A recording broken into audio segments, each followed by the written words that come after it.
Veja no ICL Notícias, segunda edição. Anistia avança na Câmara. Bolsonaristas conseguem as assinaturas para começar tramitação de urgência.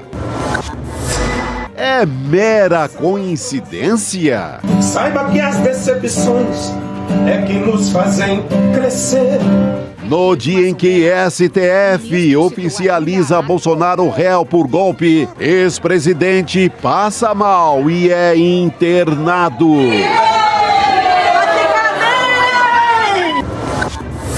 Confronto até o fim. Xi Jinping se pronuncia pela primeira vez após tarifaço e China diz que vai resistir aos Estados Unidos.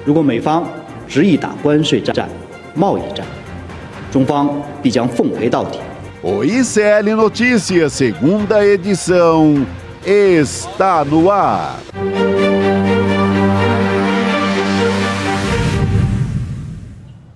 Olá, boa tarde. Hoje é sexta-feira, dia 11 de abril de 2025 e começa agora o ICL Notícias, segunda edição. Seja bem-vindo e seja bem-vinda à nossa programação, que é transmitida pelos canais do ICL, pelo Instituto Conhecimento Liberta, Eduardo Moreira, Pop TV do Rio Grande do Sul e também pelo canal A Voz Trabalhadora.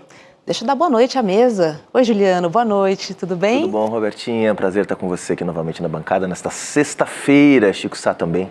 Boa noite. Sextou? Prazer, boa noite. Boa noite, comunidade. Vamos embora. Vamos nessa? Sexta-feira, andaram comendo um camarão lá no Rio Grande do Norte, né? Camarão com leite condensado não cai bem. Assassinaram o camarão, na verdade, né? Isso? Assassinaram o camarão. Assim começou a tragédia no fundo do mar. É isso que aconteceu. Quem tem Chico Sá tem tudo, né? É ou não é? Originais do samba. Muito É um bom. artista. Olha, e hoje nós vamos conversar com o Luiz Nassif, com a jornalista Bruna Lima e também vamos receber a deputada federal Jandira Fegali e, claro, para falar sobre o PL da anistia. Aliás, meninos, vamos começar por aí, né? Porque na Câmara dos Deputados, os bolsonaristas finalmente conseguiram as 257 assinaturas. Na verdade, conseguiram um pouquinho mais, tá? Foram 259 assinaturas para iniciar a tramitação para pautar a urgência do projeto de anistia para os golpistas do dia 8 de janeiro. Mas olha só, os apoios permitem somente que o requerimento seja protocolado e registrado no sistema da Câmara. E cabe, então, agora ao presidente, o Hugo Motta, colocar em pauta. E aí a gente tem o passo a passo para a gente entender quais são os próximos dias que teremos por aí. Vamos dar uma olhadinha aqui, ó, nessa arte que a gente preparou? Olha, vamos falar sobre o passo a passo do PL da anistia. Começa ali, ó. Se aprovada a urgência na Câmara, vai direto para o plenário. Etapa 1, check. Certo? Não foi para o plenário, mas foi aprovada. Se aprovada a urgência na verdade, ela foi protocolada. Se aprovada a urgência, tá certo. Se certo. aprovada, tem que ser votada. É isso, se Vai aprovada pro a voto, urgência. E aí... Só teve o direito de ser votado até agora. Perfeito, perfeito. Obrigada, meninos. E aí vai para plenário. Isso. Se aprovado no plenário da Câmara, por maioria simples, vai para o Senado. Isso. Se aprovado no Senado, vai para a sanção de Lula. E aí a gente pode botar um STF ali também, né? Porque ele também pode ser provocado nesse Ele caminho, está olhando ali, né? o STF está só de olho. Tá ali, Não, ó. e na verdade eu acho que podia ter uma outra setinha, porque com o veto do presidente Lula, volta para o Congresso Nacional. Para o veto ser votado no Congresso. E ser derrubado ou não. E é ser derrubado ou não. E se for derrubado o veto, portanto mantida a proposta de anistia, certamente uma judicialização no Supremo Tribunal Federal vem na sequência. Ou seja, uma longa novela para chegar onde, Chico? Em algum lugar? Olha, o objetivo é um só. Não tem conversinha que vão salvar o sorveteiro, o padeiro, o pipoqueiro, a cabeleireira do batom. Isso é conversinha, né? Essa massa de manobra aí, ela vai ser castigada ou salvar por vias jurídicas. O objetivo é salvar o Bolsonaro. Mas o caminho é tortuoso, não é tão fácil, não. Agora, Juliano, você vê, por exemplo, uma diferença entre votar no plenário e votar nos bastidores para conseguir botar a urgência? Totalmente Você acha diferente. que há um constrangimento? Totalmente ou pode diferente, haver um Roberta. constrangimento por parte dos deputados? É diferente porque se esse projeto for pautado, vamos lá, eles conseguiram assinaturas para poder protocolar o projeto. Se ele for pautado, ou seja, se o presidente incluir na pauta de votações, vai ter um dia lá que vai ter sessão, o Hugo Mota vai dizer, bom, agora eu como presidente estou decidindo incluir isso na pauta. Aliás, para quem está nos acompanhando saiba, como é que inclui na pauta? Reunião do colégio de líderes. Ou seja, os líderes partidários se reúnem, um por partido, como se fosse o capitão do time, né, de cada bancada. Eles se reúnem e decidem junto com o Hugo Mota qual vai ser a pauta. Então, primeira coisa, tem que combinar com o resto da Câmara dos Deputados para ser pautado. Sim. Digamos que seja pautado. Se for pautado, vai haver certamente requerimentos para votação nominal. O que vai obrigar, não vai ter votação simbólica numa votação polêmica como essa. Sim. Então, digamos que o PSOL, o PT, partidos que são contra a anistia, vão apresentar o requerimento de votação nominal e aí vai aparecer na tela quem são os votos que votaram a favor. Então, eu acho, honestamente, que eles conseguiram, é uma vitória, eles vão comemorar de hoje para amanhã. Agora, que o Hugo Mota coloque para pautar esse projeto, a não ser que tenha uma reviravolta, e como a gente já analisou aqui várias vezes, o Centrão resolva ir para o lado do Bolsonaro. Mas vai ficar guardadinho esse requerimento, se o governo Lula começar a ter muita dificuldade, a tropeçar, e o Centrão encontrar no bolsonarismo uma boa alternativa, eles pautam a anistia. Por enquanto, não é isso que nós estamos esperando, não. Exatamente, o cenário é esse. Se o governo tivesse mais enfraquecido, seria muito fácil. É cenário de governo. Como é que está o governo agora? Se o governo está enfraquecido, já tinha passado. Como o Lula deu uma levantadinha ali nas pesquisas, principalmente nas que colocam os confrontos de segundo turno em 2026, ganhou um fôlego. Eu acho que não passa no Senado nem que a vaca tussa... Está certo disso? Não tem lógica passar. Deve ser uma grande zebra internacional, porque pela contagem, o bolsonarismo não ganha nada lá. Já conta com a má vontade também do Alcolumbre, que não quer colocar essa pauta por lá. Então, pode passar na Câmara, ali no aperto. Aliás, o que é mais irônico, com base no governo Lula. Agora, na assinatura, tivemos 100 parlamentares que têm cargo no governo, que têm ministério, assinando por essa votação em urgência da anistia, que é uma vergonha, né?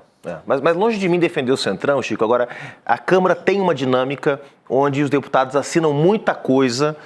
Óbvio que esse é um projeto diferente, é um projeto importante, mas tem muita gente que assina e que na hora H o seu colega de bancada. Exato, não, mas isso não quer dizer que é voto, sabe? Inclusive já deu confusão isso, né? Do cara assinar requerimento que o partido era contra. Não, importantíssimo o que você está trazendo. O cara pega ali no corredor e assina.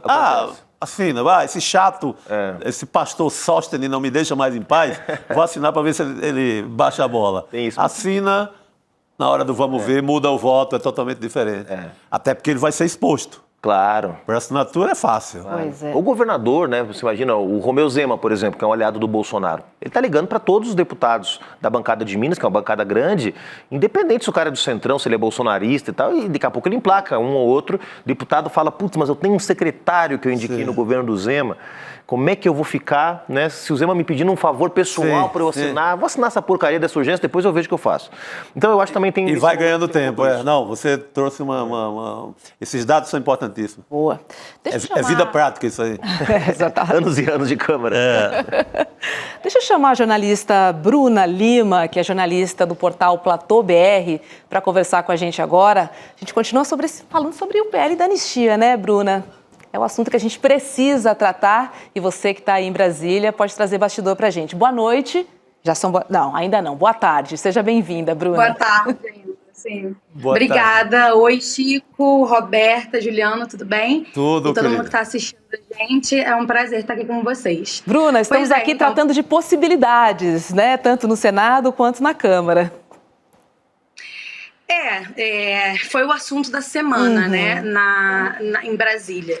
E principalmente dessa sexta-feira, a gente achava que ia esfriar um pouco mais esse assunto, porque, enfim, todos os deputados voltaram para casa e vem final de semana que vem a sessão remota. Só que aí veio a ministra Gleisi dando a declaração que ela deu ontem, né, que indicando que o governo pode ter a intenção de debater com o Congresso sobre a redução das penas dos réus do 8 de janeiro. E aí isso causou mais rebuliço aqui em Brasília sobre isso.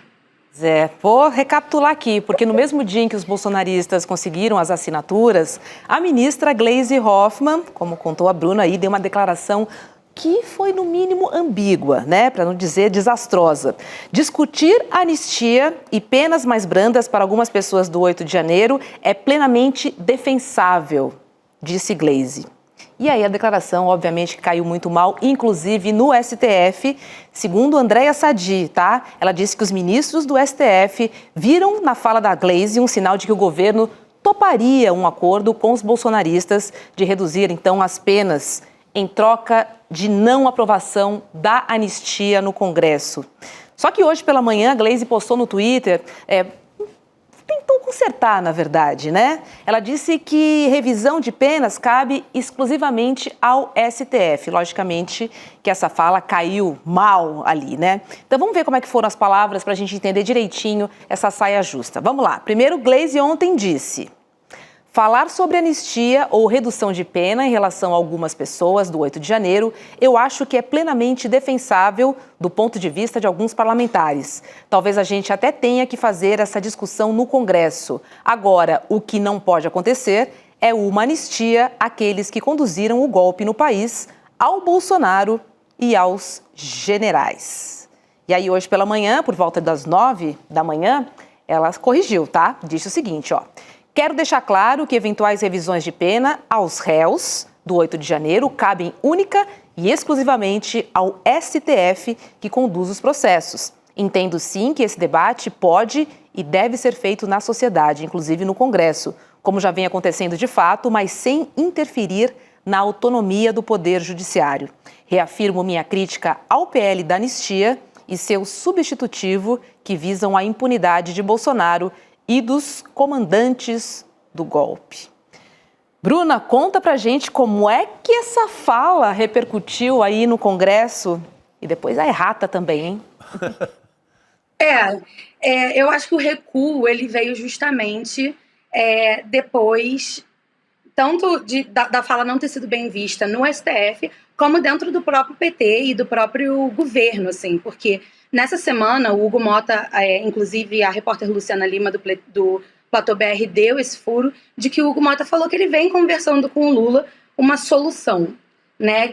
E essa solução envolveria a redução das penas. E na cabeça dele, né, na leitura política dele, isso agradaria a ambos os lados. Então, essa fala da Gleisi, ela mostra que, de fato, existe uma discussão sobre essa solução, sobre essa redução das penas, né?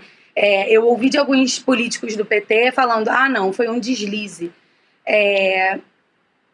Mas é a ministra, sim, sabe? Era ex-presidente do PT, assim, não tem como ser um deslize. A Gleisi, ela é uma política profissional. Exato.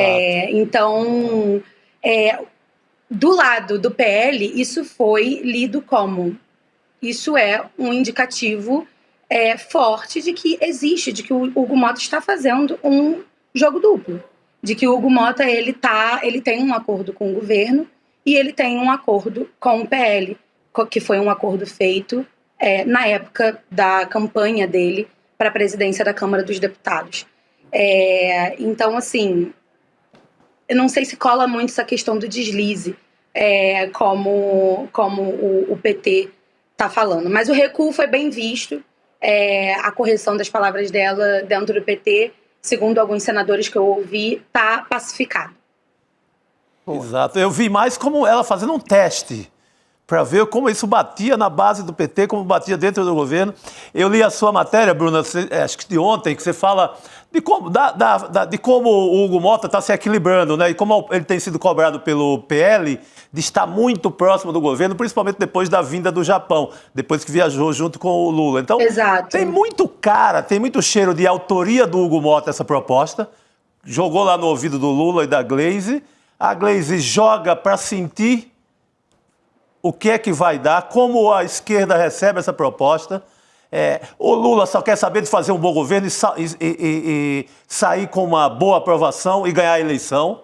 Então, eu acho bem plausível que tenha começado uma costura para isso. Talvez a fala da Gleice tenha adiado um pouco, dado uma acalmada nessa história, mas parece-me assim muito que estava esse zum rolando mesmo entre Planalto e Congresso.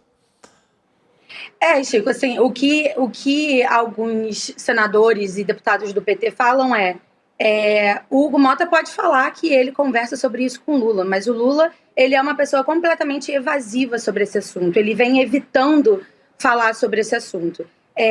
E a fala da Gleice mostra que o Planalto talvez não esteja tão evitando falar sobre esse assunto. Então, foi assim que foi reconhecido. Mas sim, essa aproximação do Hugo Mota com o governo vem incomodando os bolsonaristas. Isso não era nenhuma novidade, porque assim, o Hugo Mota, a forma como ele foi eleito, a campanha que ele fez, ele teve quase unanimidade na Câmara dos Deputados, né? Então, sabia-se que ele ia ser um presidente próximo dos dois grupos políticos, mas o PL vem cobrando foi feito um acordo. E os deputados falam isso em on, assim, pode ver na imprensa toda. Foi feito um acordo e o Hugo precisa pautar, porque agora a gente tem a maioria, a gente conseguiu as assinaturas. Então, eu acho que ele vai ser muito cobrado nesse sentido,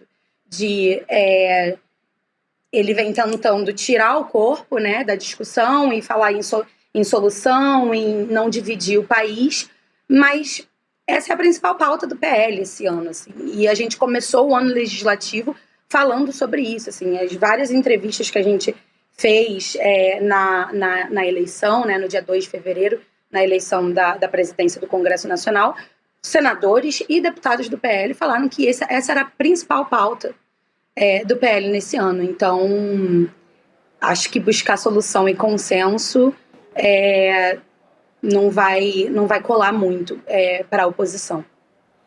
Bruna, bem-vinda aqui ao ICL. Deixa eu te perguntar, a gente está vendo desde o início do ano início do ano não, mas pelo menos depois que foi superada aquela crise do PIX, né, que era uma crise de disputa de agenda da política no país, né, o bolsonarismo querendo criar ali uma narrativa de um governo que cobra impostos, que está atrás do dinheiro do contribuinte, né, o governo tentando emplacar a narrativa de que, na verdade, aquilo representava um esforço para combater os crimes financeiros, enfim, no fim predominou a narrativa da oposição, o governo recuou.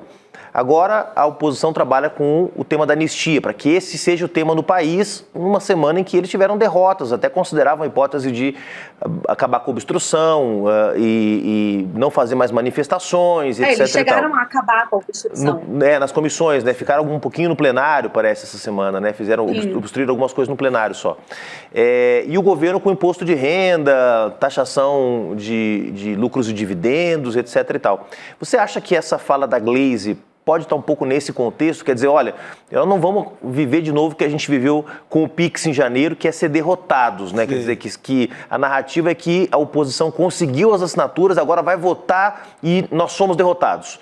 Você acha que essa fala pode ser uma tentativa de, digamos, criar uma contra-narrativa que, ao invés de derrotados, o governo está dizendo, não, gente, pode discutir até se a cor da bandeira vai ser mudada. Agora, votar é outra coisa, porque o que ela diz é isso, né? Discutir é legítimo, discutir qualquer coisa.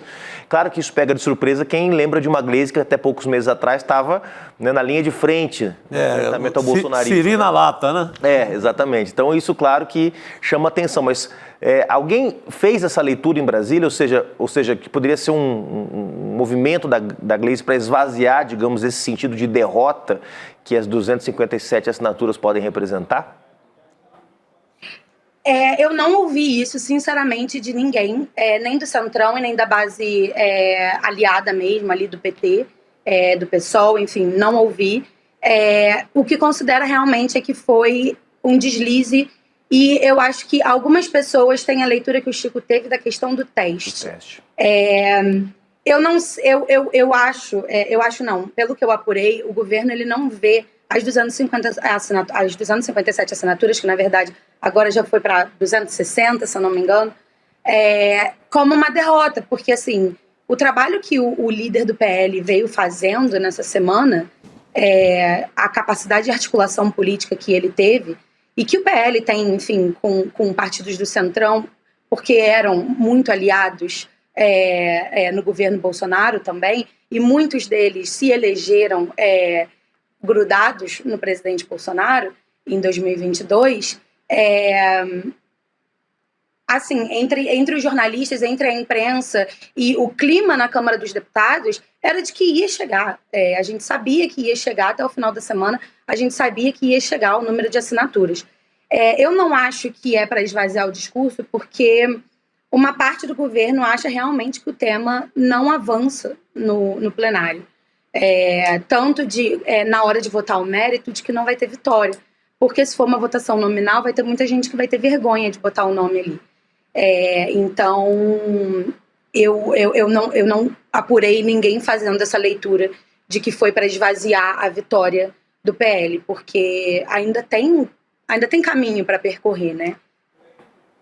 Tá certo. Bruna Lima, obrigada, viu, por participar conosco do N2 nessa sexta-feira. Um bom final de semana para você.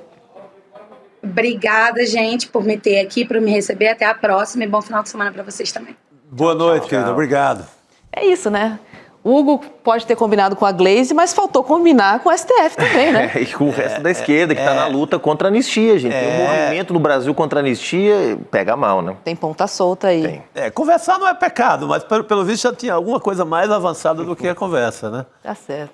E o STF não pode deixar barato. Eu acho que mesmo com a aprovação, digamos que aconteça o fim do mundo e eles aprovem. Pá, na Câmara, no Senado, Lula dá uma ali de João sem braço, assina. Eu acho que o STF derruba com muita facilidade, porque é inconstitucional. Claro. E o único papel do STF é zelar pelo que está dentro da Constituição e o que não está. Então, eu acho que cai no final. Mas aí fica uma briga muito mais pesada para o STF, que já vem, né, sofrendo todos esses ataques. O mais interessante é que não passe, já seja vetado, acabe lá no Congresso mesmo, essa confusão. Mas eu vou postar uma jurubeba com o Chico Sá, é jurubeba que chama, Jurubeba. né? Jurubeba. De que não passa essa lei na Câmara e no Senado. Na Câmara... na Câmara eu acho que pode até... O governo tem que estar na lona, derrotado, desmanchado. E fim de linha, né? Fim de linha, fim de festa. Lula não é nem candidato. Nesse contexto, para que o Centrão dê uma guinada tão forte assim, para peitar o STF, trazer o Bolsonaro de volta para o jogo como alternativa. E o Centrão arriscar esse capital político essa hora, né? Que está na hora de definir-se por Lula ou para onde vai. Centrão definir? Só na última hora, né? Só em junho do ano que vem. Juliano, tá gravado, tá? Estamos aí nessa expectativa, vamos ver. Salva aí. O Senado derruba. Exatamente. Passa na Câmara, o Senado derruba. Acho que é mais provável. Obrigada. Bom fim de semana para você. Obrigado para vocês, Vou chamar o pessoal. Rodrigo Viana. Querido, já. Vou cestar antes de vocês, que vocês têm que apresentar o ICL. Rodrigo Viana, vem pra cá. Boa, garoto. Viemos quase com a mesma roupa hoje, todos aqui trabalhados no jeans. Sim, verdade. Tem umas confluências, umas confluências dos astros que faz com que ele tenha uma paleta predominante às vezes aqui. Destoei aqui um pouquinho hoje, mas tudo Você bem. está elegantíssimo, elegantérrima, como se diz, né, Roberto? Boa noite, Rodrigo. Boa noite, Chico, também, como sempre. Boa noite, meu caríssimo. O que você achou dessa escorregada da Glaze? Uma escorregada que ela mesma admitiu, pedindo depois uma espécie de desculpa, né, dizendo foi uma frase mal colocada, né? Porque ela podia ter dito o que ela disse, mas de outra forma, né? E depois é o que ela tentou fazer. Na verdade, ela deixa em aberto, mesmo na hora do pedido de desculpa, a ideia de que o Supremo, eventualmente, pode rever as penas, o que é um fato, né? Fazer a revisão criminal é um processo mais longo, um processo mais complicado. Mas o que deu a impressão ali é que ela estava apoiando que o Congresso atropelasse o Supremo, estava endossando essa tese e tal, né? Mas acho que vocês já comentaram bem isso. Ela deixou uma porta aberta para se precisar Quem está no papel dela, no Congresso, e quer aprovar... essa é a anistia que conta. Anistiar de imposto quem ganha até 5 mil. Essa é a única anistia que o país quer no momento. Então, quem está nesse papel dela, que é uma luta árdua ali contra... Centrão contra todo mundo, cozinhando, conversa, aceita conversar sobre qualquer coisa. Tira a Dona Maria da Bíblia de Tubarão, aquela que fez o serviço no Planalto, né? Tira da cadeia e não sei o quê. Então ela ouve tudo isso. Mas não significa que na hora H, vá apoiar essa votação. Né? Rodrigo, Juliano disse aqui que acha que não passa no Senado. Nem na Câmara, ele disse. Ele acha... Ele é mais... Acho que não passa nem na Câmara. Ele é mais nem otimista. na Câmara. O que você acha? Não, eu acho que pode passar na Câmara, sim. Mas que no Senado, isso eu conversei com um ministro que é do PT, quando começou essa ideia de anistia, e ele me disse assim, olha, a nossa garantia, né, nas conversas internas, o Alcolumbre, nas negociações, diz que esse assunto não anda no Senado. Eu falei na Câmara, ele falou, na Câmara não temos tanta... Exatamente, na Câmara acho que pode até passar. Então, não é que o Alcolumbre seja nenhum esquerdista, mas o Alcolumbre tem investigações contra ele no Supremo também. Então, a última coisa que ele quer, Roberto, é parecer que está afrontando o Supremo Tribunal Federal, o Alcolumbre, que é o presidente do Senado. Então, ele tem motivos mais do que políticos, motivos até pessoais também, para frear o avanço desse projeto. Agora, mesmo que aconteça, que dê tudo errado e passe na Câmara, no Senado, primeiro que isso vai levar meses e meses. Segundo, o Lula pode vetar, acho que é aquilo que o Juliano estava explicando aqui no começo do programa. Não é um projeto de lei, está na regra da Constituição, o presidente pode vetar. Aí o Congresso tem que derrubar o veto, e para derrubar o veto precisa de mais voto. Então, é um processo intrincado, difícil, eu diria quase impossível passar esse projeto no Congresso na atual conjuntura, ainda mais pelo fato de que o Lula se recuperou da crise de popularidade, ainda não está nenhuma maravilha, mas freou aquela queda e os cenários mostram que ele ganharia em 2026. Então o Centrão, aquilo que o Chico acabou de falar aqui, nesse cenário, o Centrão vai fazer a aposta de ir para o outro lado e fazer a aposta no cavalo errado a essa altura, eu acho difícil. Pois é, bem complicado. Bem complicado mesmo. Mas deixa eu aproveitar ainda nesse assunto mesmo e perguntar para vocês o seguinte. Constrangimento à parte, né? Se for para plenário dos deputados se manifestarem ali publicamente, de que forma ou que partidos vocês acham que provocariam o STF nessa questão da anistia, na inconstitucionalidade? Eu vejo de cara o PSOL indo lá, batendo a porta. Vai ser entre PT, PSOL, PSB também. PDT também, né? PDT dá trabalho. Dá trabalho na parte jurídica, né? Não vamos esquecer que o Bolsonaro é inelegível por conta do PDT. Uma ação que foi assinada pelo Valber Agra, né? Pelo Valber Agra. Representando juridicamente o PDT, que tem uma assessoria tradicionalmente muito Eles trabalham muito bem em né? Procuradoria-Geral da República, no Supremo, estão sempre lá do plantão. São os partidos que poderiam provocar. Então, é isso, né? Primeiro, o Lula pode vetar e aí eles têm que derrubar o veto. Aí, se fizerem isso, os partidos ainda podem depois ir ao Supremo e dizer que é inconstitucional, que a anistia fere a Constituição, porque coloca em xeque a ideia da democracia como um valor central. E aí o Supremo vai ser provocado e vai dizer que é inconstitucional. Então, é um projeto que não vai avançar. É uma luta política do Bolsonaro para tentar arrancar, talvez, algum outro acordo. Por isso que hoje começou a circular essa ideia de que o Hugo Mota está tentando costurar um acordo. Deixa essa anistia para lá e vamos sentar os três poderes e ver o que a gente pode fazer para diminuir a pressão.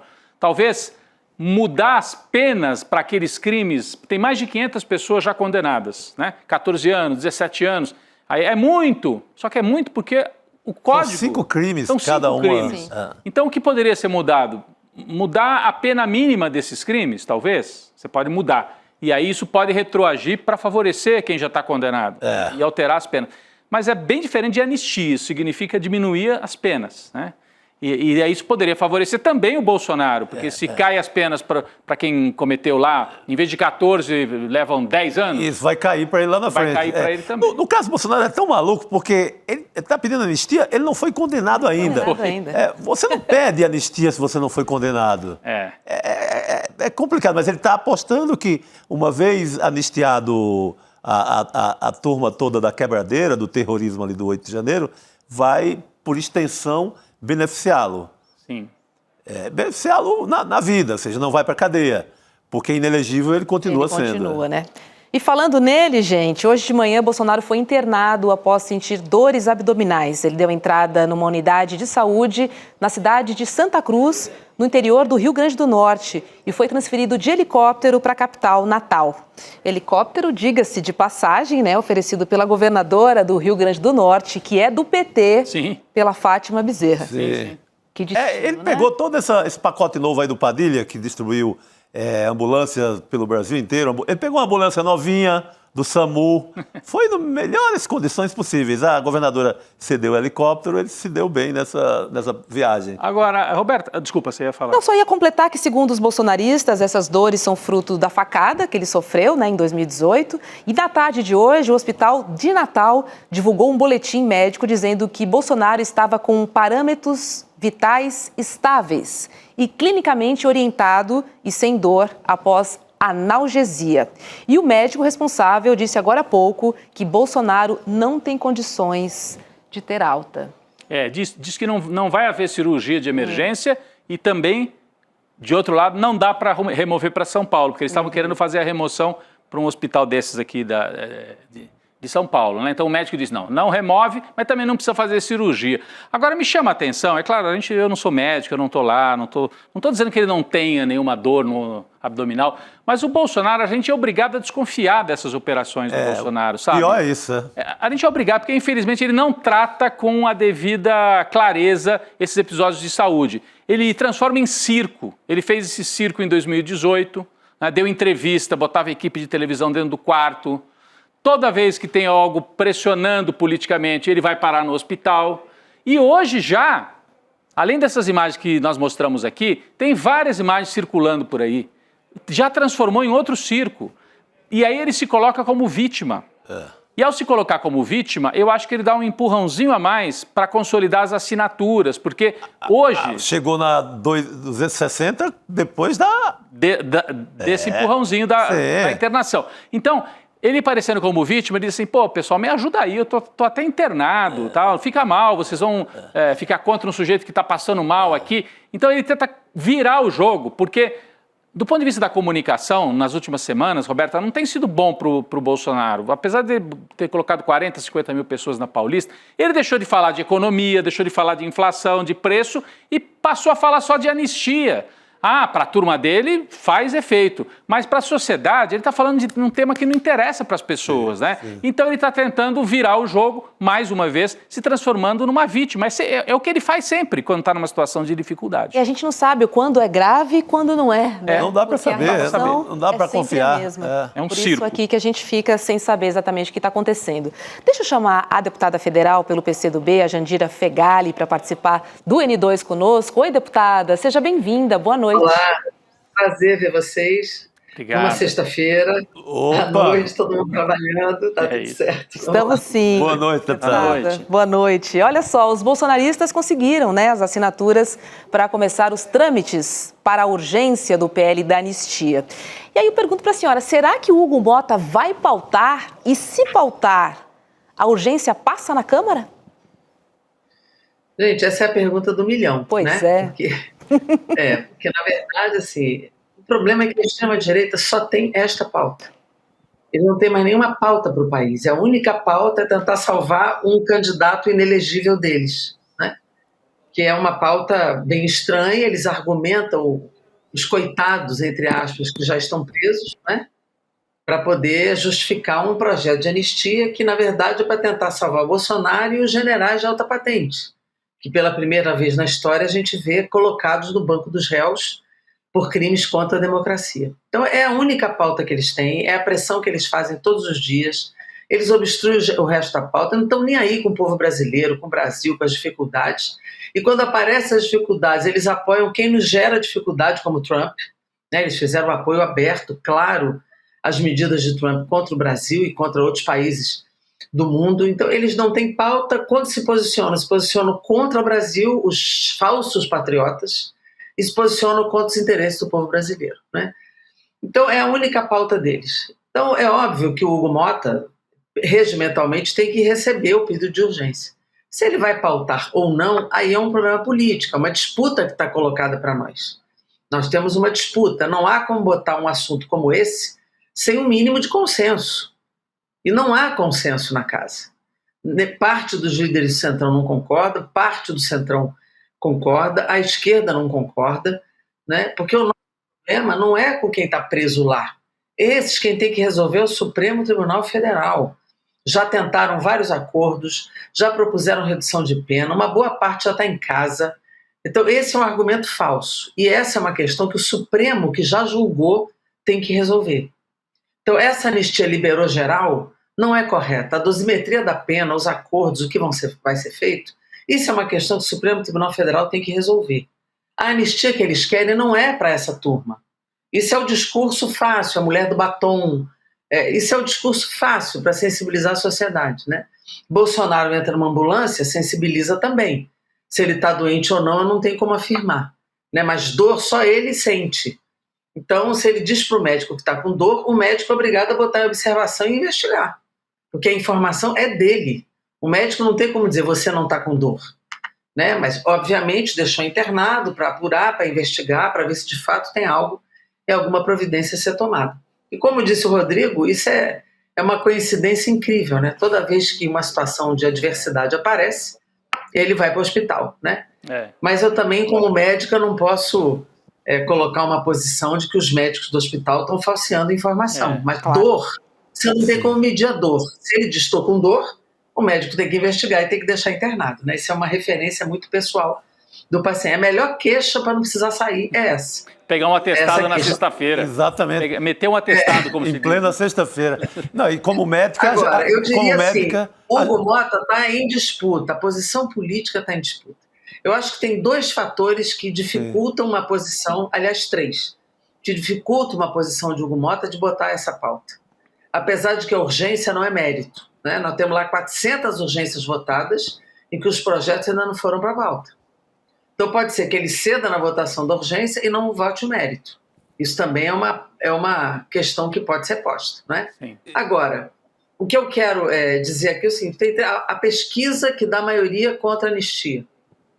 A polarização que eles criaram com o próprio presidente da Câmara. O presidente da Câmara foi alvo na manifestação deles. Agrediram muito o Hugo Mota.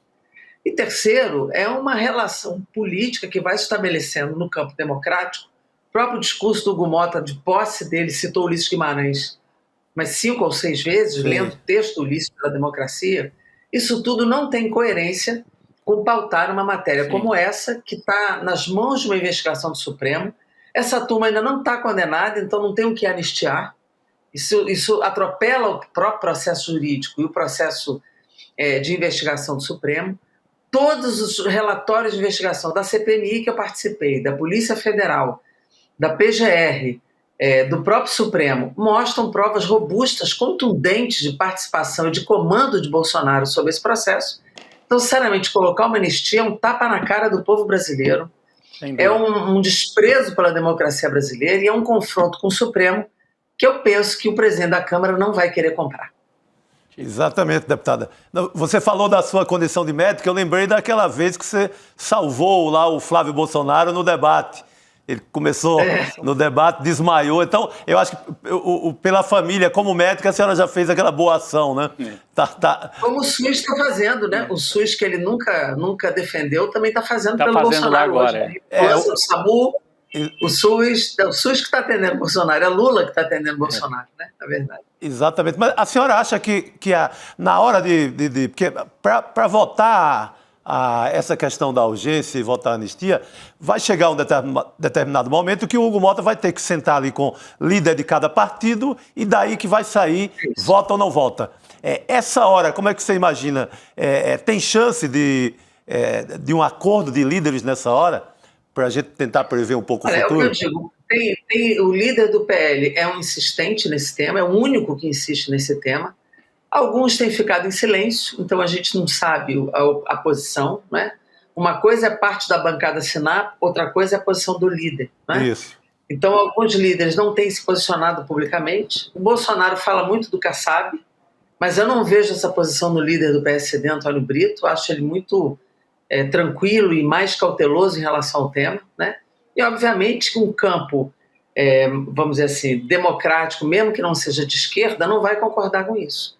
Eu acho difícil que o Hugo Mota coloque isso em pauta sem um acordo minimamente consensuado. Eu acho que é muito difícil construir esse consenso.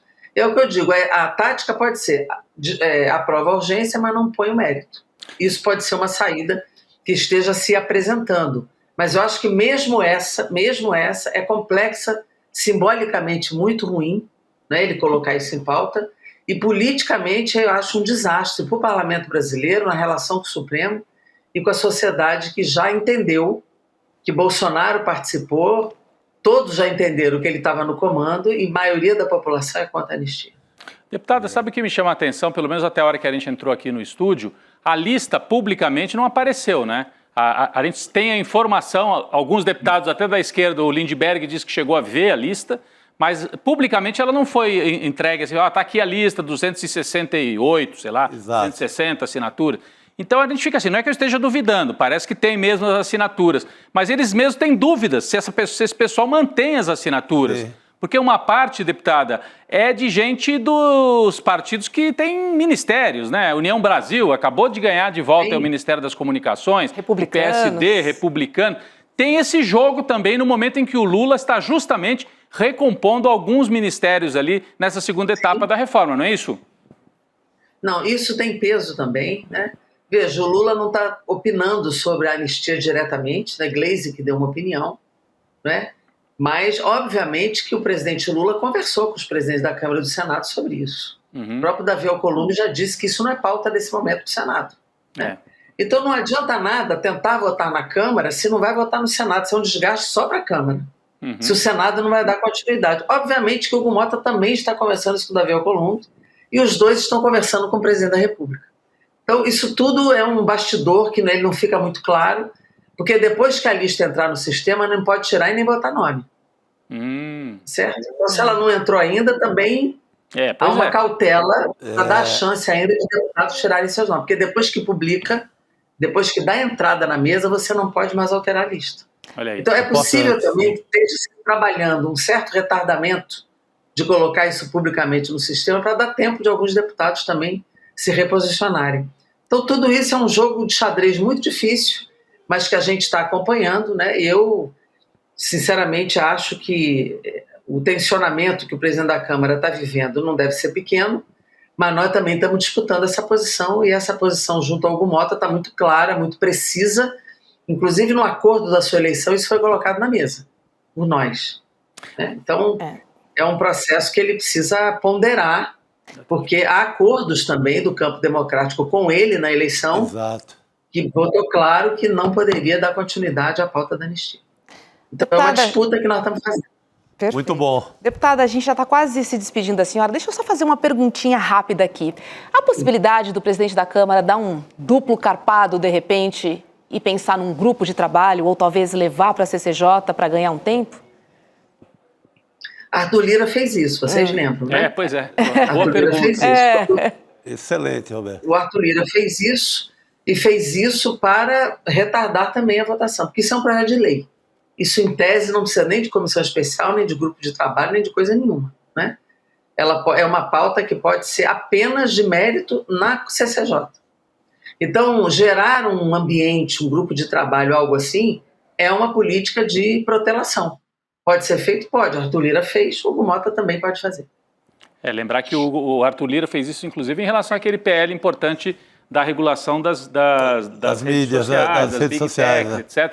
Foi uma maneira dele empurrar lá para o final da fila. Então, é uma possibilidade nós também. Nós estamos cobrando essa pauta, viu, Rodrigo? Porque entrar 2026 sem regulação de rede, repito, não é uma censura, mas é uma regulação contra o crime, contra a mentira, contra as violações constitucionais. Isso na minha opinião, é decisivo para a democracia brasileira. Importantíssimo. E nós estamos cobrando essa pauta. Muito bem. Muito importante, o GT deputado. que foi montado, na verdade, o GT nunca foi instalado, porque o 2630, que é esse PL que o Rodrigo está falando, é que o Orlando foi o relator, trabalhou 3, 4 anos sobre o tema, ouviu todo mundo.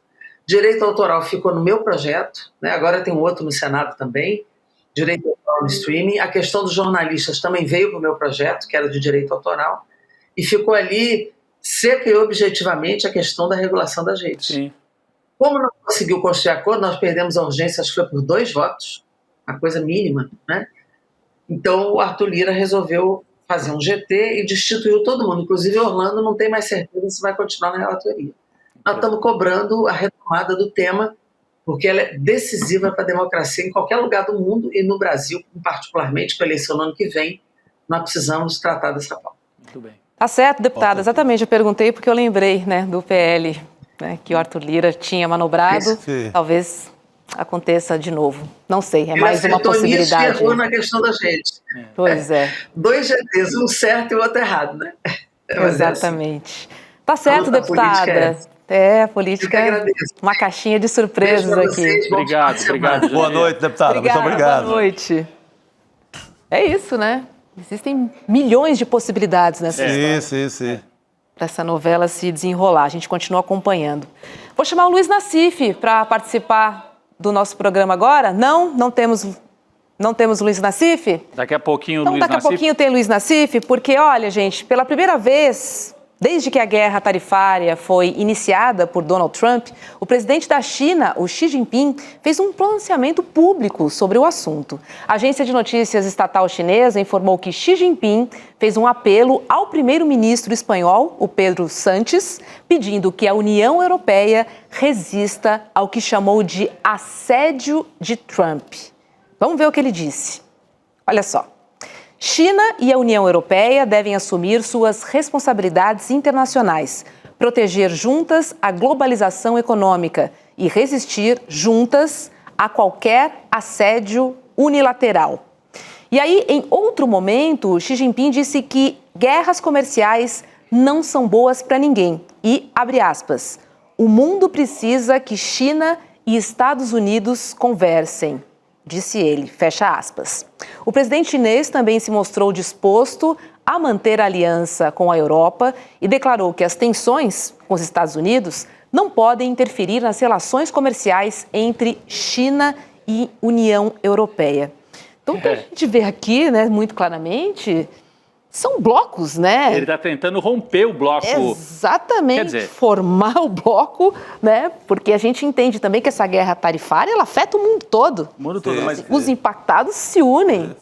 Talvez seja interessante porque a gente está acostumado desde a Segunda Guerra a ver Estados Unidos e Europa Ocidental como um bloco único, né? Na economia, na força militar da OTAN e tal. Essa guerra comercial que o Trump desatou permite agora à China colocar uma cunha, como se diz, né? Fazer ali uma abertura e falar para a Europa, ó, já que o Trump está tratando vocês mal, vem para o nosso lado, trazer a Europa para o lado da China. Algo impensável até alguns meses atrás, né? Então, é um momento de mudanças profundas. Não quer dizer que a Europa vá fazer esse movimento, mas só o fato, né, Chico, do Xi Jinping... Essa proposta ser bem explícita. E é viável. E é viável, exatamente. Então, mostra como o tabuleiro está se mexendo, né? Você pega uma Europa ali revoltada com o Trump pela questão da Ucrânia, revoltada pelas tarifas, revoltada por tudo. Sim. Tem um grande momento. E esse é o jogo chinês, né? O jogo oriental, que é outro pensamento. Isso aí é muito arte da guerra. Sabe? É outra parada. Não vai ser com a afobação, vai ser nessa forma que a China vai engolir todo mundo. Vai lentamente puxando mais atores para o seu lado, né? É isso. Para se fortalecer também. Vamos chamar o Luiz Nassif para participar desta conversa com a gente. Oi, Nassif, boa noite para você. Seja bem-vindo. Boa, gente. Tudo bom, Nassif? Boa noite, Nassif. Tudo bom, né? Daqui a pouco eu vou no Gilberto Gil, hein? Opa! Tempo rei. É isso aí. Deixa eu só... Fala. Pois não. Não, fala, a gente estava aqui abrindo a conversa com essa guerra das tarifas e a China tentando puxar a Europa para o lado dela, Nassif. Então, vamos juntar essa guerra das tarifas e essa questão das big techs aqui. Veja bem, eu passei hoje a manhã inteira pensando assim, o Trump ele tem uma lógica por trás dele. É impossível tanto amadorismo assim.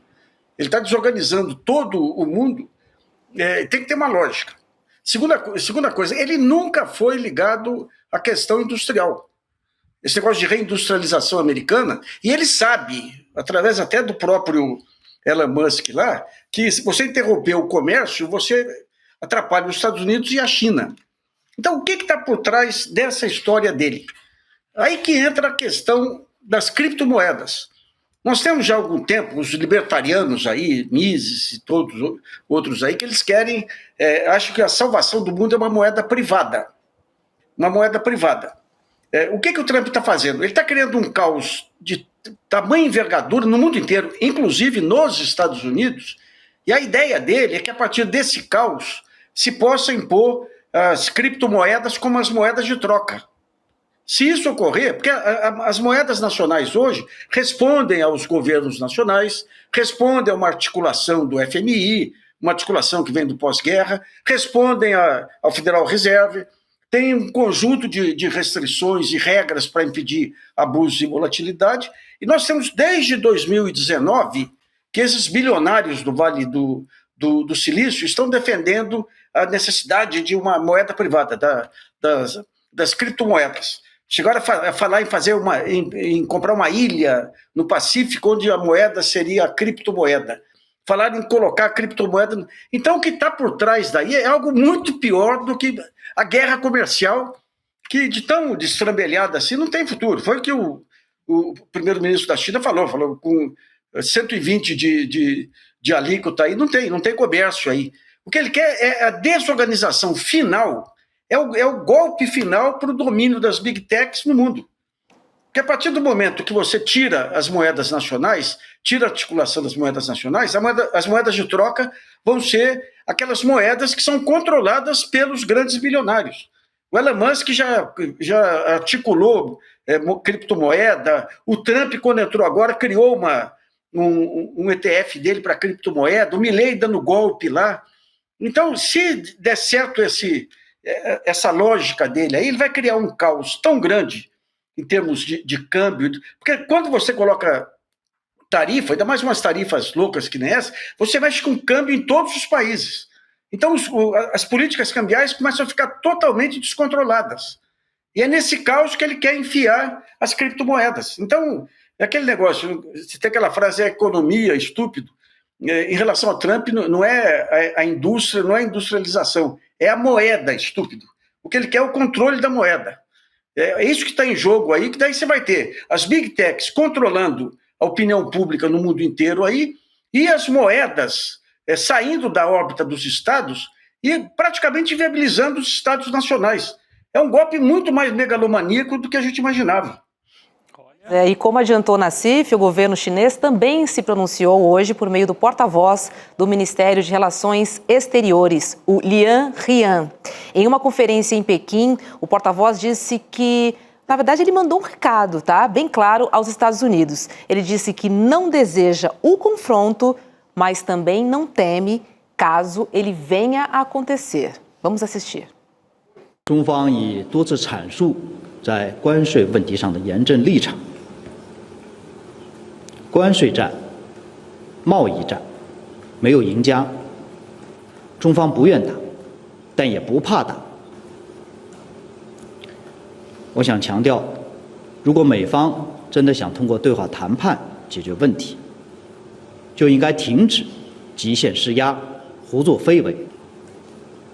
任何对话都必须建立在平等、尊重、互惠的基础上。如果美方执意打关税战、贸易战，中方必将奉陪到底。 Ô Nassif, a gente junta essa fala do representante chinês com a sua análise, mostrando que o Trump pode estar apostando no caos, no desmonte tão gigante, que significaria desmontar inclusive as moedas nacionais no Ocidente, e aí fica pensando, bom, se for esse o plano, né, falta combinar com os chineses, como diria o Garrincha em relação aos russos, né, porque os chineses são administrados de maneira centralizada, é um país administrado pelo Partido Comunista, com direção estatal, organizados. O caos é tudo que a China tenta impedir num país de 1 bilhão e não sei quantos milhões de habitantes. Então, são dois mundos que não se conversam. Nós podemos partir... Porque até agora a China estava junto nesse mesmo mundo, né, comprando dívida dos Estados Unidos, participando do jogo comercial. Se o Trump aposta num caos completo de desmonte, inclusive das moedas nacionais, sobra a China talvez como condutora de um outro projeto que não conversa mais com esse projeto do caos, não é isso? Não, é isso aí, isso aí. Se você vê, digamos, Eu escrevi um livro em 2002 chamado Os Cabeças de Planilha, mostrando como que as mudanças monetárias permitem os grandes golpes da história. Por exemplo, quando teve as guerras napoleônicas, a moeda era o padrão ouro. Daí chegou um escocês lá, o John Law, e inventou o papel moeda.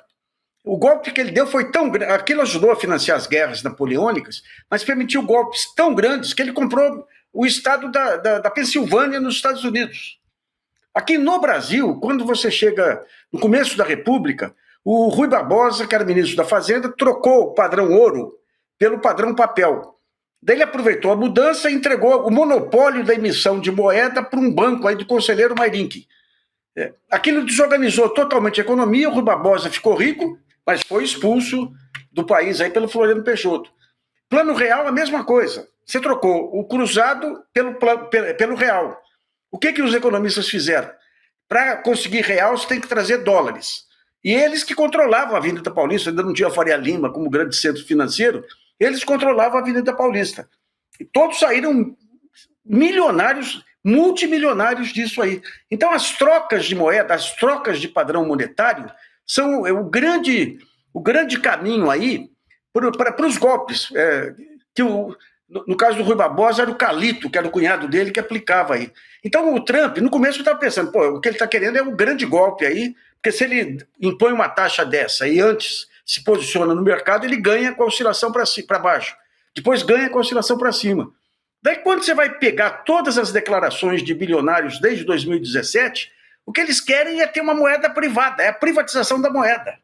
Isso significa que o Trump, uma hora vai cair a ficha, ele está contra a China, mas está contra os Estados Unidos, o Estado, está contra o Federal Reserve.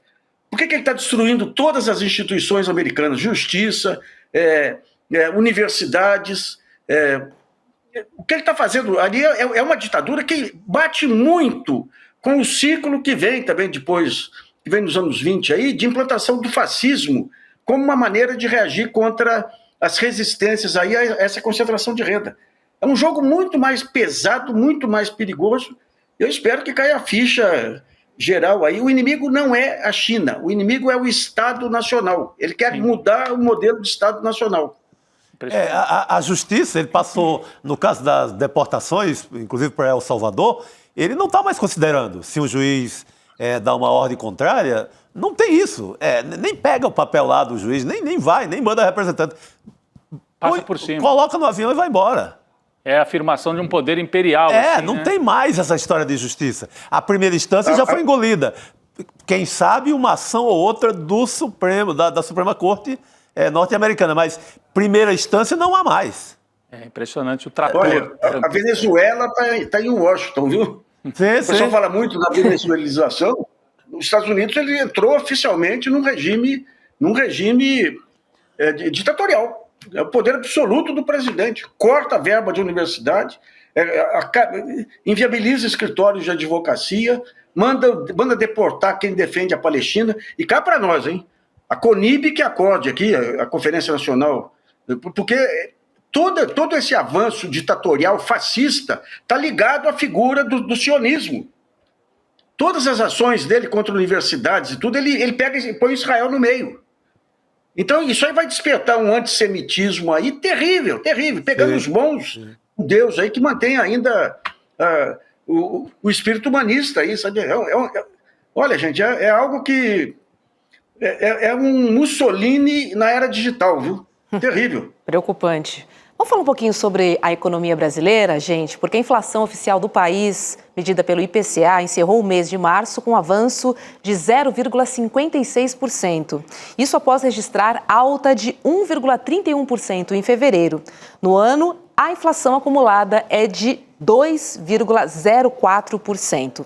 Todos os grupos de produtos e serviços tiveram alta neste mês, com destaque para alimentação e bebidas. E os principais vilões continuam sendo tomate, café moído e ovos. Nassif, o ovo continua caro e eu não sei quando é que vai ficar mais barato, sendo muito sincera com você, hein? Você sabe que o ovo, dessa vez aqui, eu publiquei umas tabelas aí com Aves e ovos subiram 3,3%. Tubérculos, raízes e legumes subiram 8,2%. E bebidas e infusões, tudo 3,5%. Mas agora vai entrar a safra, vai refrescar um pouco, né? Mas quando você pega, por exemplo, se tirasse alimentação e bebidas, refizesse as contas todas aí, a inflação cairia de 0,56% para 0,3%.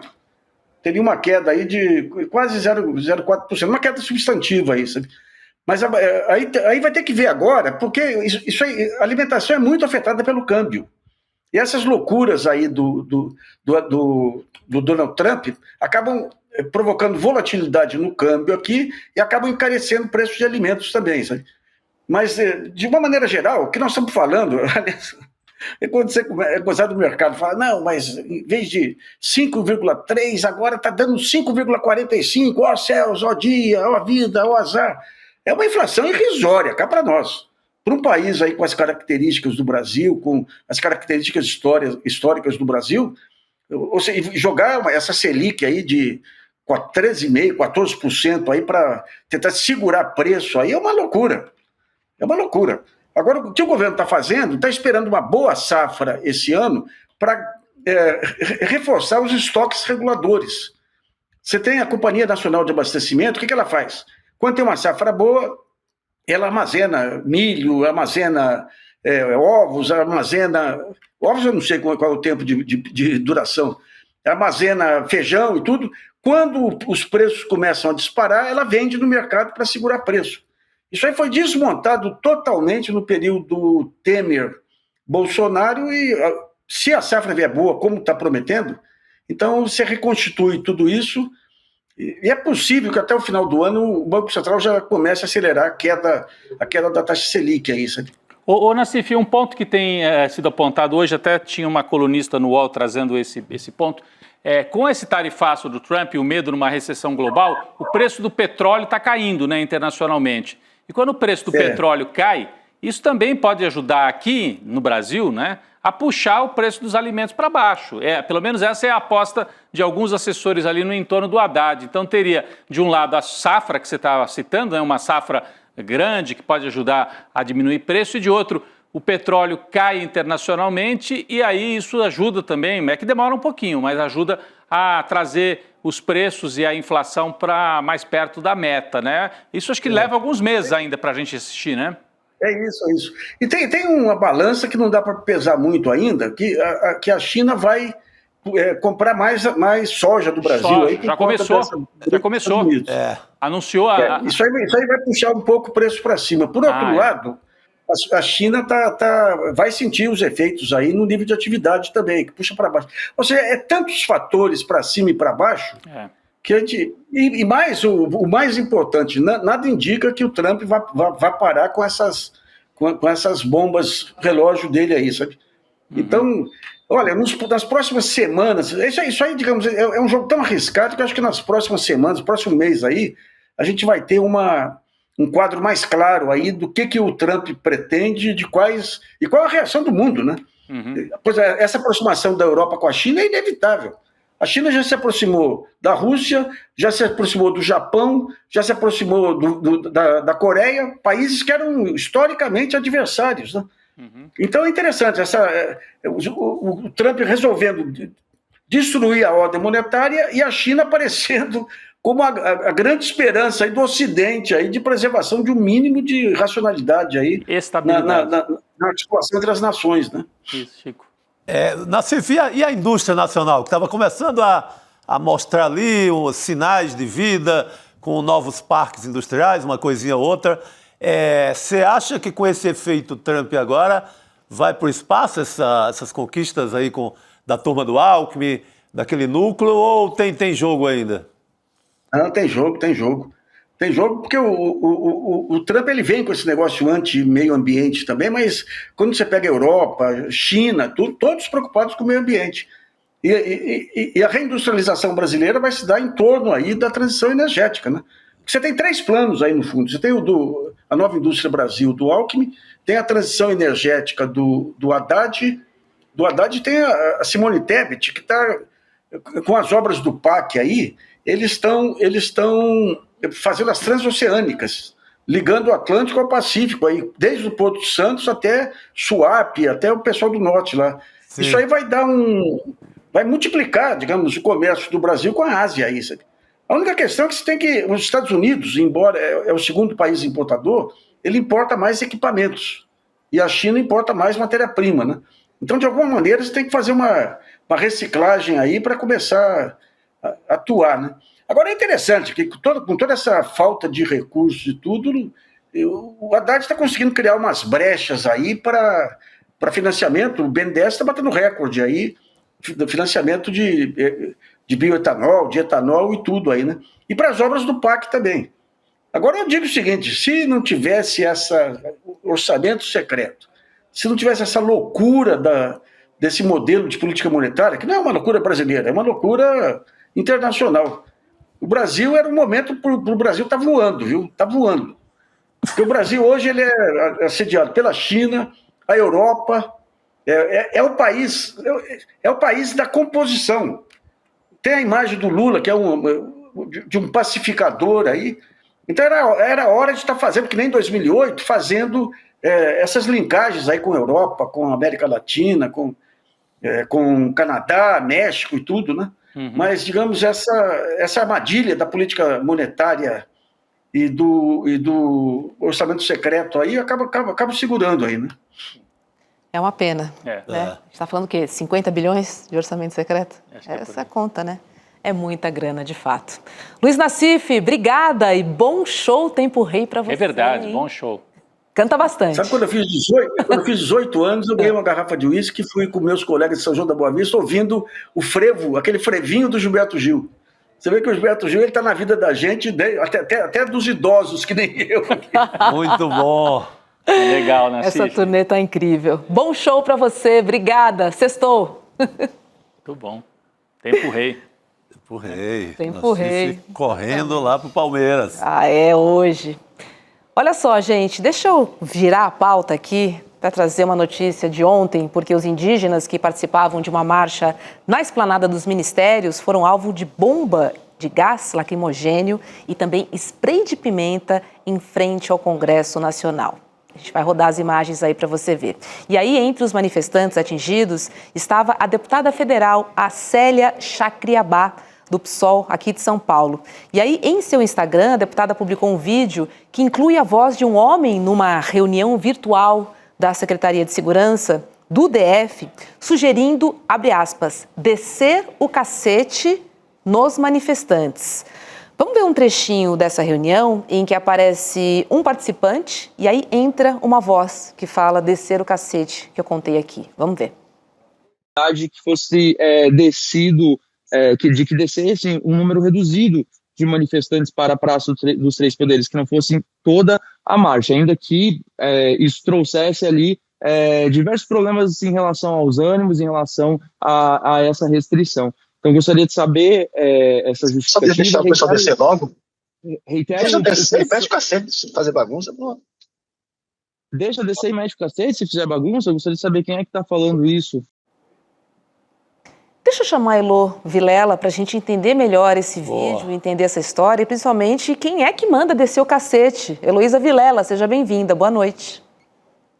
Boa noite. Olha, eu acabei de falar nesse minuto com uma fonte do Ministério das Relações Exteriores que me confirmou o que a gente já tinha publicado no site, no ICL Notícias, de que realmente foi um funcionário do Ministério das Relações Exteriores. Ao contrário do que muita gente imaginava, não foi um representante das forças de segurança, da Polícia Militar, ou dos bombeiros, ou da Polícia Legislativa. Para surpresa de todo mundo, foi um representante do Ministério das Relações Exteriores que estava nesse encontro. E agora, como isso acabou de ser confirmado e vai sair uma nota do Ministério do Itamaraty daqui a pouco, o nome dele é Aldegundes Batista Miranda, e segundo me descreveram, um funcionário, como vamos dizer, subalterno do Ministério das Relações Exteriores, que inclusive já foi afastado. Então, o Ministério agiu agora rapidamente para evitar uma crise maior. Mas durante todo o dia, o pessoal da Articulação dos Povos Indígenas estava cobrando uma resposta, querendo saber de onde era esse funcionário.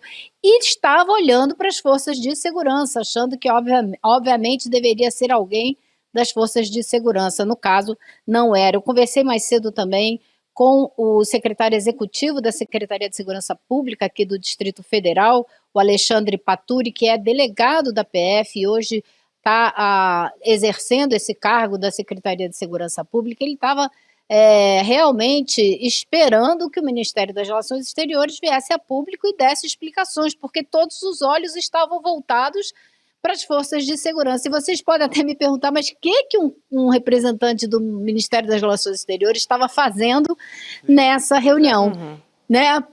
Porque é curioso, né? Mas o que acontece? Toda vez que vai haver uma manifestação maior aqui em Brasília, ali na esplanada dos ministérios e na Praça dos Três Poderes, faz-se uma reunião na Secretaria de Segurança Pública, juntando todo mundo, bombeiros, Polícia Legislativa, STF, segurança do STF, né, e a Polícia Militar e a Secretaria de Segurança Pública. E também o Ministério das Relações Exteriores, porque o prédio do Ministério das Relações Exteriores está muito próximo à Praça dos Três Poderes, então eles também participam. Essa reunião, esse vídeo que vocês mostraram, o rapaz que está aparecendo no vídeo fazendo questionamento é o representante da Associação dos Povos Indígenas, que estava ali negociando como poderia ser a manifestação, até onde eles poderiam se deslocar e etc. E quando se ouviu ao fundo a voz do telefone, pelo IP do telefone, foi identificado que era o telefone do Ministério das Relações Exteriores, com essa fala absurda que a gente ouviu, deixa descer e a gente mete o cacete se eles não se comportarem ou algo do gênero. Qual é o nome dele, Elô? Só para a gente reforçar aqui também, por favor. O nome do que faz... Que falou para descer o cacete nos manifestantes. Eu vou pegar aqui novamente, mas eu acho assim que é Aldegundes Batista Miranda. Obrigada. Aldegundes Batista Miranda. Elô, só para esclarecer, porque são dois vídeos diferentes, né? A gente tem o vídeo da manifestação dos indígenas nas ruas e tem aquele outro vídeo que nós rodamos aqui, aquele rapaz falando. Seria até bom colocar na tela para que você fosse explicando para a gente, dividir aquele primeiro vídeo com a Heloísa na tela, para que ela pudesse dar o contexto para a gente. Se ela não... Isso. Elô, explica para a gente então. Esse que está falando é o rapaz que representava ali a articulação indígena e ele estava numa reunião virtual, várias pessoas numa espécie de Zoom, vamos dizer assim, de áudio, né? É isso, Elô? Exatamente. Tinha uma reunião híbrida. Tem um pessoal que no final do vídeo até aparece, estão sentados numa mesa na Secretaria de Segurança Pública e algumas pessoas participando virtualmente, como é o caso desse representante da APIB.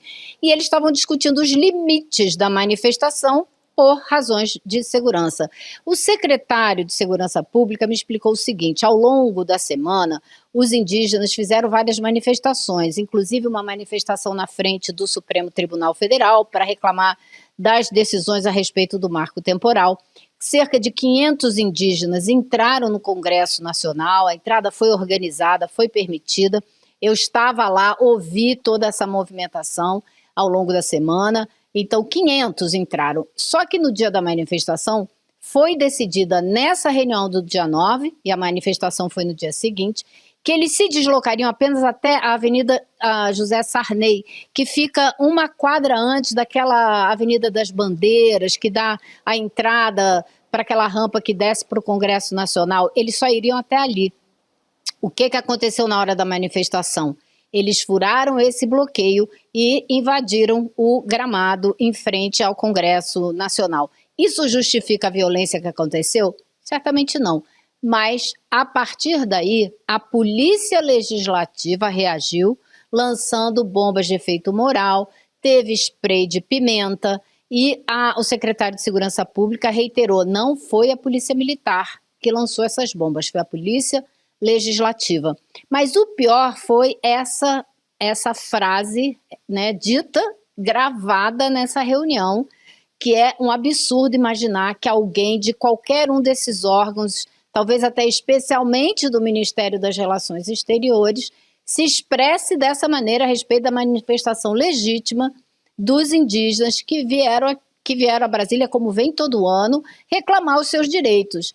E agora, então, a gente está esperando que a qualquer momento vai sair a nota do Ministério admitindo que é um funcionário da casa, como eu disse, um funcionário de escalão mais baixo, um funcionário subalterno, digamos assim. Esse termo não é bom, né? Mas não é nenhum representante, não é um diplomata, não é um representante de alta patente, não, de alto nível do Ministério, porém ele foi afastado imediatamente. Muito bem.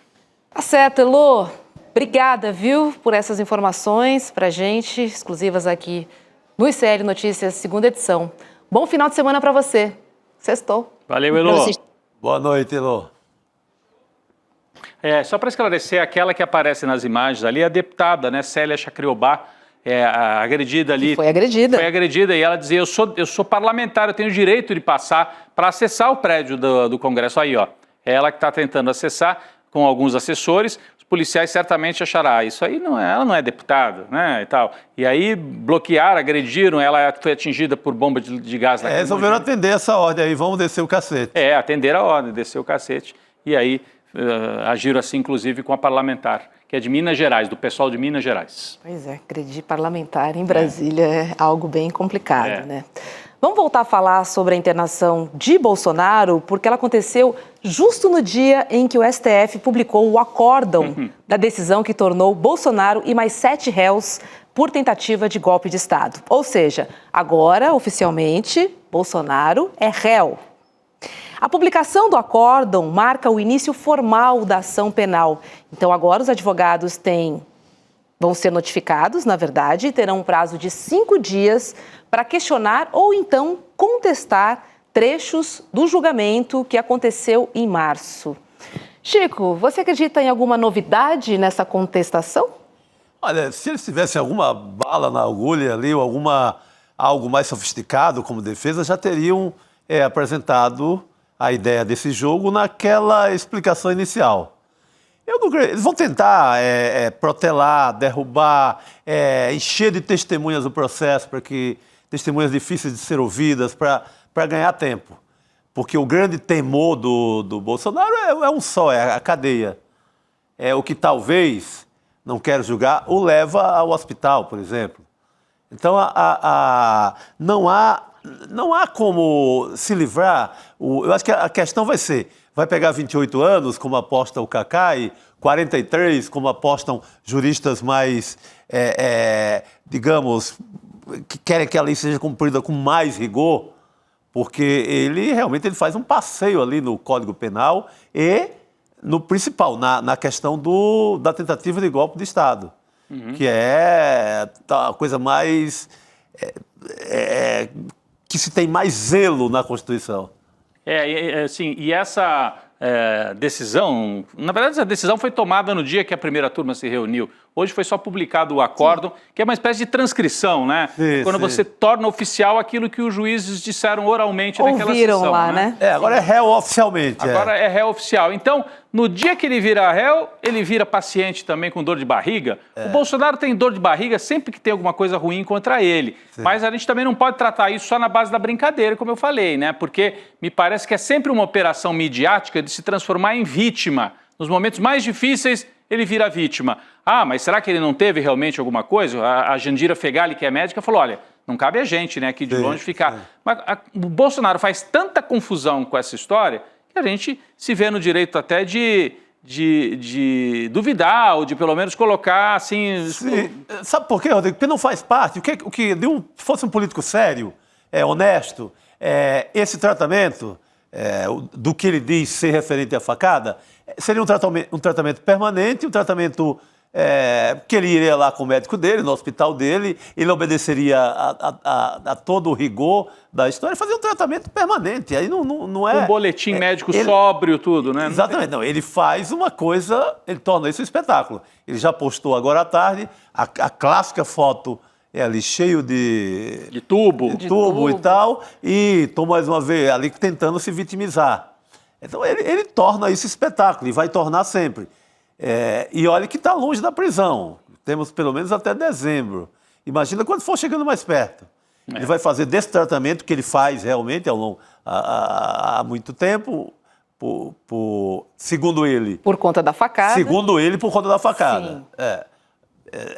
Eu nunca vi laudo e tal, assim, mais detalhado. Mas vamos respeitar a versão dele, que seja o caso. Gente, trata isso. Não faz disso um espetáculo para virar a sua defesa. Eu sou coitadinho, eu sou coitadinho, eu sou coitadinho. Outro dia estava pedindo para metralhar a petralhada, né? Matar tudo que era petista. É complicado. Hoje foi salvo por uma governadora do PT que faz questão de, com toda a agilidade do mundo, ceder o helicóptero da Polícia Militar, faz questão de dar o melhor tratamento possível que ele poderia receber no Rio Grande do Norte. Inclusive, parece que saiu um boletim novo, Sim, né, Roberta? o boletim médico do hospital foi divulgado agora há pouco e diz que Bolsonaro vai dormir no hospital e segue sem previsão de alta, meninos. Eu vi mais cedo também a entrevista coletiva do diretor do hospital, que dá vários detalhes. Olha aí, já tem até manchete em relação a isso. Bolsonaro não tem previsão de alta, diz o médico. E eu vi também que o Bolsonaro já estava dando até entrevista, o Chico, deitado lá na cama, dando entrevista para colunas.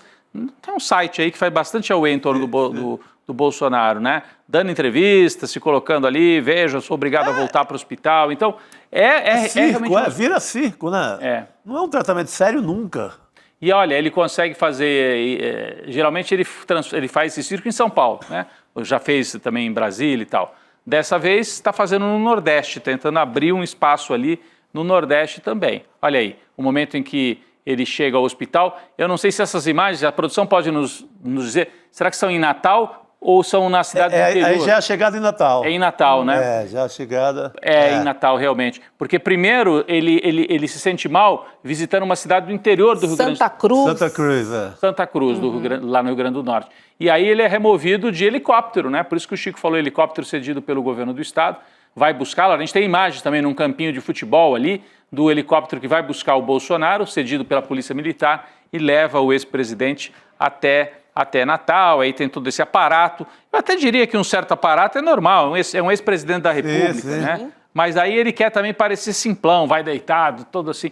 Você não vê isso com outros presidentes? Não, ele quer o espetáculo, tanto que ele evita qualquer ideia de que seja uma coisa dentro da normalidade de um hospital, que o tratamento dele, que devia ser feito, e parece que não faz nunca, porque ele prefere que a coisa estoure e acabe no hospital. Sabe? Essa parte é muito delicada. A forma como ele usa isso politicamente faz com que a gente duvide em muitas ocasiões. Sim. Olha o helicóptero que eu citava agora há pouco, Chico, lá fazendo a transferência. É esse aí, olha. Foi buscar o ex-presidente no interior do Rio Grande do Norte e levou para Natal, lembrando que ele está fazendo uma espécie de turnê política, né? E ele é tão desalmado que ele agradece a Polícia Militar, agradece ao cara lá, a médico, a não sei o quê, e ele não agradece à governadora Fátima Bezerra, que foi quem resolveu essa parada toda. Ele não tem o menor... E o Marinho, o senador Marinho, lá do Rio Grande do Norte, Rogério Marinho, ele é quem pede a governadora. Poderia ter decência de, pelo menos, agradecer a governadora, né, que tão bem o atendeu. Não, é um desalmado, como a governadora é do PT, ele jamais vai agradecer. Isso é a cara dele. Né? Você lembrou mais cedo, o Chico lembrou mais cedo, quando o Flávio Bolsonaro desmaia, dentro do estúdio da TV Bandeirantes, se não me engano, no Rio de Janeiro, num debate. A Jandira Fegali, que é médica, se aproximou para tentar pará-lo. E assim, um outro candidato, acho que do PSDB também, tenta pará-lo. Normal, né? Você vê uma pessoa passando, opa, ainda mais desmaiando, né? Dá um susto danado. E aí diz que rapidamente o pessoal da família Bolsonaro tirou a Jandira, não queria que a Jandira Fegali o ajudasse, porque não queria ficar com essa peste de que foi ajudado por uma mulher médica e comunista ainda. Hoje foi ajudado por outra. Outra socialista, petista. É isso. Ironia do destino, né? Tá quase acabando o nosso programa, mas eu quero trazer um recadinho importante para você que pensa que investir é só para quem tem muito dinheiro, para quem é milionário. E, na verdade, a gente sabe que não é bem por aí, né, Rodrigo? Não é. R$10, por exemplo, você já consegue investir no Tesouro Direto, sabia? Sabia, mas para falar a verdade, nunca fiz. Mas dá. Viu? E eu conheço um cara que vai ajudar a gente a entender sobre investimento. Porque o que acontece é o seguinte, você vai ali tentar fazer um investimento, e aí te vendem uma ideia dos sonhos, né? E aí embaixo tem uma letrinha pequenininha que fala, olha, corpo 6, taxa de administração, imposto de renda. E aí o que acontece é que, na verdade, o investimento que você acha que faz tem um monte de desconto. E leva um rim. Leva tudo. E às vezes você lucra quase nada. Muitas vezes você sai no prejuízo. Isso também é verdade. Por isso, você não pode perder uma aula super especial que o Eduardo Moreira, que tem mais de 20 anos aí no mercado financeiro, vai dar pra gente, inclusive para você que não entende essa linguagem e que nunca investiu na vida. Tem um jeito fácil do Edu, que a gente conhece aqui nos nossos jornais, que vai ajudar você a administrar o seu dinheiro, você a investir. E olha, o Edu simplesmente cravou todas as previsões em aulas anteriores. Bacana, né? Sim. Importantíssimo. Não, e agora vem essa aula no meio dessa turbulência toda. Então, porque agora é mais difícil ainda, entender. É mais difícil fazer. Então, quer dizer, já tem toda a técnica, toda aquela parte que o Edu costuma trazer em outros momentos, mas ele vai juntar isso com o cenário mais turbulento por conta do tarifaço, que pode acontecer no Brasil e no mundo, né? Pois é. Então é o seguinte, ó, a aula é aberta, online e gratuita do Investidor Mestre. Lembrando que esse é um programa de educação financeira e investimentos pensado para você fugir das armadilhas dos bancos e também conquistar aí a sua liberdade e a sua independência financeira, principalmente na hora de escolher. Então, não perca tempo e garanta a sua vaga em icln2.com.br. icln2.com.br. A aula é terça-feira que vem, dia 15, e é imperdível. Tá certo? Muito bem. Certíssimo. Recado dado? Sim. Vamos testar? Muito bem dado, por favor. Então, Chico, faça as honras da casa. Está oficialmente liberada a Jurubeba. Jurubeba. Muito bom. Será que o Gil vai cantar hoje a música da Jurubeba? Jurubeba. É ele e o Jorge Ben cantam essa música. Beba Juro. E um descasso, né? É isso. Maravilhoso. Vamos ouvir daqui a pouco. Obrigada, Chico. Obrigada, Rodrigo. Valeu, Roberta. Obrigada, comunidade. Um ótimo final de semana para todo mundo. A gente se vê. Tchau. Olá, vamos falar um pouco de dinheiro, do seu dinheiro. Não é de hoje que a gente sabe que tem muita gente aplicando golpes financeiros por aí. Você não pode cair nessa. A gente tem que ficar de olho, ainda mais quando se fala do nosso suado dinheirinho, não é mesmo? Esses golpes estão cada vez mais sofisticados e vêm de onde você menos espera. Tem até corretoras famosas, conhecidas, metidas em confusão. Mas dá para você fugir dessas armadilhas do tal mercado. Meu querido amigo Eduardo Moreira, que já foi eleito o melhor influenciador de economia e negócios deste país, preparou uma aula especial que todo mundo precisa ver. Tudo que você precisa saber antes de investir o seu dinheiro. Vai ser no dia 15 de abril, às 8 da noite, aqui no ICL. Totalmente online e gratuita.